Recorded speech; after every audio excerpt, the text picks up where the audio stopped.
Max Holloway wants a title shot if his next fight isn't against Conor McGregor. I hope I get the next title shot.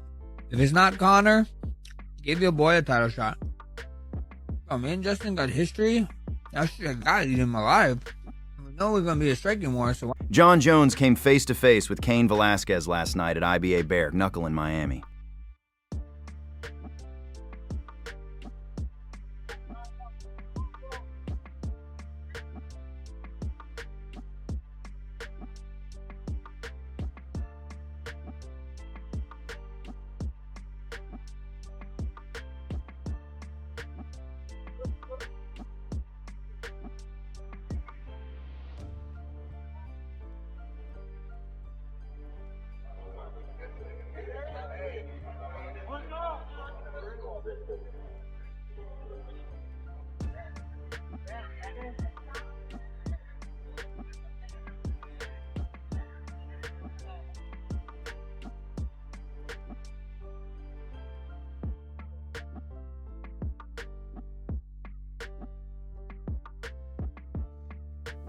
Dustin Poirier had a notable encounter with a fan over the weekend who boldly told him, "It's gonna be bad, man." Let's go. It's gonna get bad for you. It's gonna be good. It's gonna be good. Appreciate it, man. Yes, sir. Nice to meet you. In the main event at UFC Oklahoma City, Dricus Du Plessis earned a dominant unanimous decision victory over Kamaru Usman, winning with scorecards of 50-45, 49-46, and 49-46. The victory put the former middleweight champion back on track after suffering the only loss of his UFC career to Khamzat Chimaev in August 2025. Speaking at the post-fight press conference, Du Plessis reacted to the big win and said he is ready for a trilogy fight with Sean Strickland. Felt completely in that flow state tonight. I felt I did everything that we trained. And yeah, it felt great. Every round felt like it was mine. And I'm so happy that I got to showcase the takedown defense. I'm glad that I got taken down once, and I could show that even if you get that, you're not holding me down. The game plan worked perfectly. Me and my team, my coach, we worked on this game plan. It was perfect. I think it was the perfect plan, and yeah, I don't think I could have done it better. The big thing was, obviously I could have gone for that finish. But the big thing about that was to go and prove, I said Stilnox 2.0 is here. Part of that was showing the composure, not just going crazy. And every time I caught him, I could have gone crazy and go for that finish. But, you know, I basically had 4 or 5 finishes tonight. There's small margins at this level that make you either champion or contender, and I don't like to be a contender. And, you know, you obviously getting a big win over Kamaru. Right now, the middleweight title is kind of in flux. You said earlier this week it'd be a little bit ridiculous if Khamzat got an immediate rematch. Do you think with this performance you should be in line to get another shot at the title, especially having 2 wins over Sean?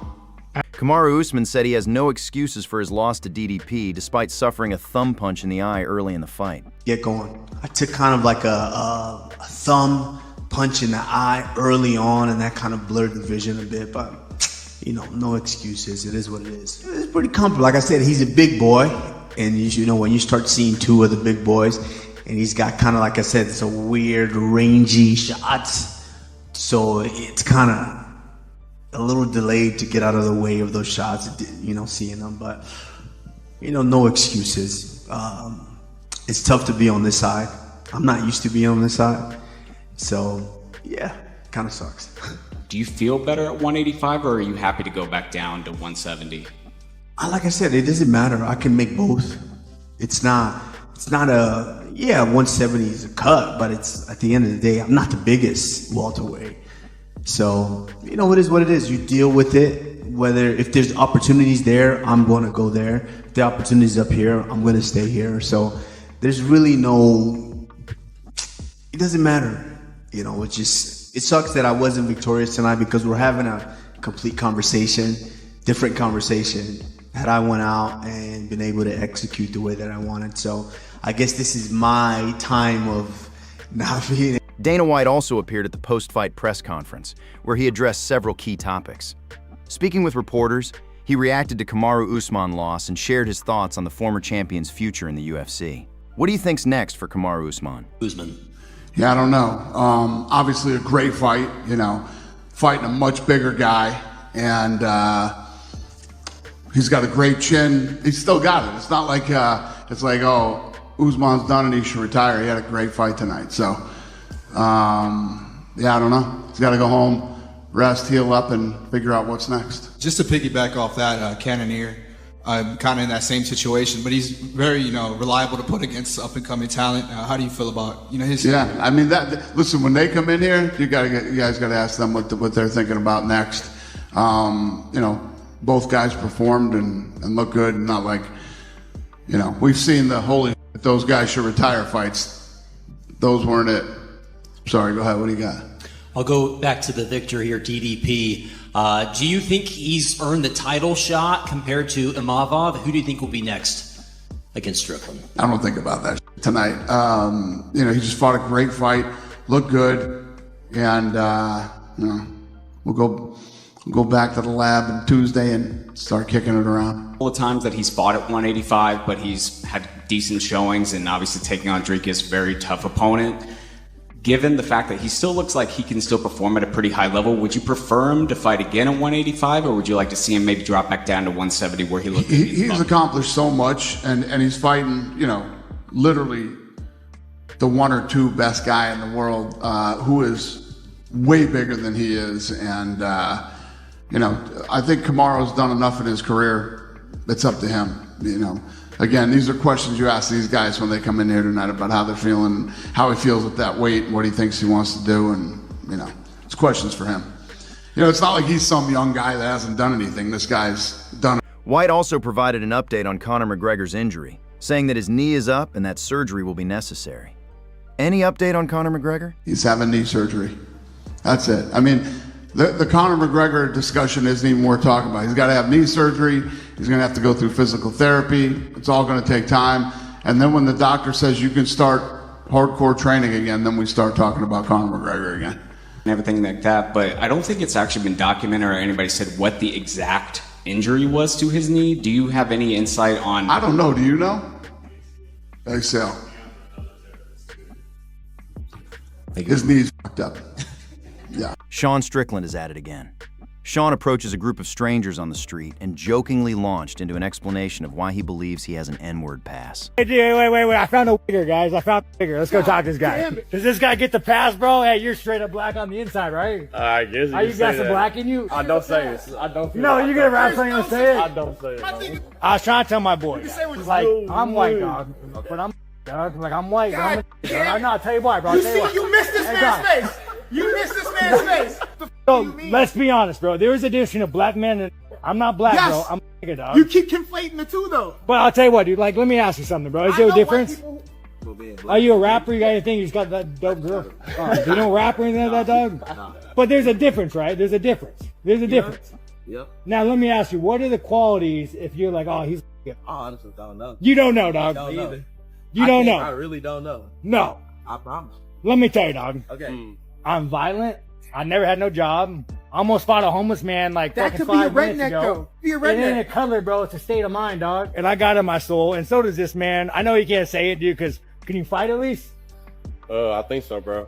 But I can fight, bro. I can fight, bro. So like that's why I can say it, because I'm like, but dude, but why is that, bro? Because I got the mindset, dog. Yeah, I will. bro. Today, Spain and Argentina will battle for football's biggest prize in the FIFA World Cup final at MetLife Stadium in New Jersey. Ahead of the match, Conor McGregor placed a massive $3.6 million bet after seeing a viral post from some guy on the internet. The 5-year-old prediction claimed that Argentina would defeat Spain 3-2 in the 2026 World Cup final, and McGregor is clearly hoping that incredible prediction comes true. Folks, Conor McGregor here with my World Cup final bet. The bet will be Argentina to beat Spain within the 90 minutes 3-2. Why am I doing this? 5 years ago, some guy on the internet predicted that Argentina and Spain would be in the World Cup final and that the score would be 3-2. How did this guy know that these boys would be in the final? And then they are. And then the score is 3-2. In the main event of the latest RAF card, Arman Tsarukyan faced off against Colby Covington, ultimately suffering his first competitive loss since 2022 at the hands of Colby. The competitive heart of Tsarukyan, he is not letting up.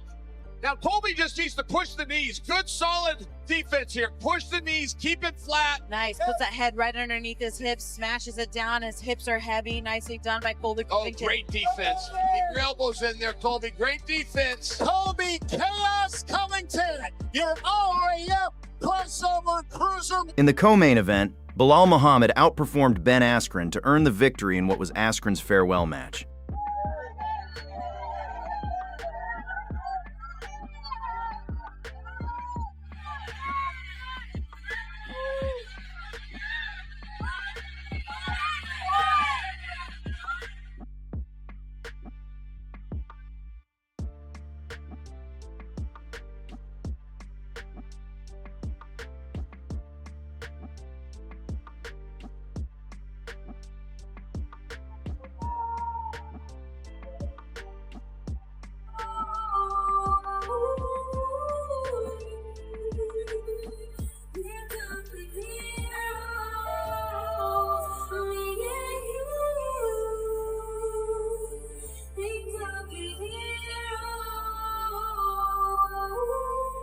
Tensions boiled over between Colby Covington and Bilal Muhammad at the RAF 11 post-fight press conference after it was officially announced that the two will meet in a wrestling match next month. Following the announcement, the pair got into a heated confrontation. At one point, Muhammad threw a kick toward Covington, forcing security to step in and separate the two before the situation escalated further. But yeah, I want the trilogy, bro.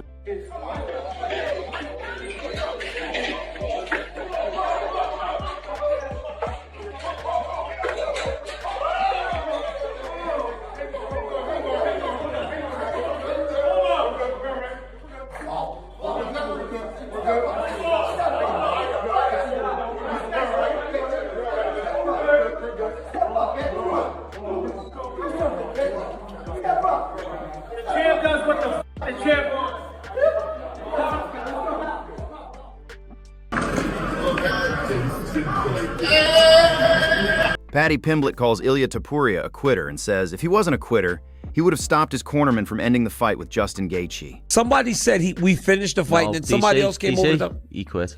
You think he quit? If my coach says to me, "We finished the fight," I go, "No, we finished the fight. We're going out there. End of." Yeah. We're not quitting on the stool. We're not. We're fighters. Can't sit there. No mass. No mass. You heard him. Conor McGregor confirms ACL and meniscus injuries and aims to return by next summer. Conor posted this on X today. He wrote, "Update. It was ACL and meniscus. It is the same injury as the first Holloway fight, only this time the opposite leg. Quite shocking.